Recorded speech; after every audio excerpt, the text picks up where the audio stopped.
రంగులు లేని హోలీ ఎప్పుడైనా చూసారా? గ్రామం మొత్తం హోలీ సంబరాల్లో మునిగిపోయింది. పిల్లలు రంగులతో నవ్వుతూ ఆడుకుంటున్నారు. కాని ఒక మూలలో రాము నిలబడ్డాడు. అతని చేతుల్లో ఖాళీ, కళ్లలో ఆశ. రంగులు కొనడానికి అతనికి డబ్బు లేదు. ఇతర పిల్లలు పిచ్కారీలతో పరుగులు తీస్తుంటే రాము మాత్రం దూరంగా చూస్తూ నిలబడ్డాడు. అప్పుడే ఒక చిన్న అమ్మాయి అతని దగ్గరకు వచ్చి అడిగింది, "నువ్వెందుకాడట్లేదు?" రాము మౌనంగా తలదించుకున్నాడు.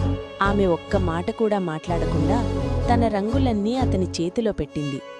హోలీ అంటే రంగులు కాదు, పంచుకునే మనసు అంది చిరునవ్వుతో. ఆ రోజు రాము అర్థం చేసుకున్నాడు. నిజమైన రంగు ముఖంపై వేసుకునేది కాదు, మనసులో పుడేది. డబ్బుతో కొనలేని రంగు దయతో పుడుతుంది.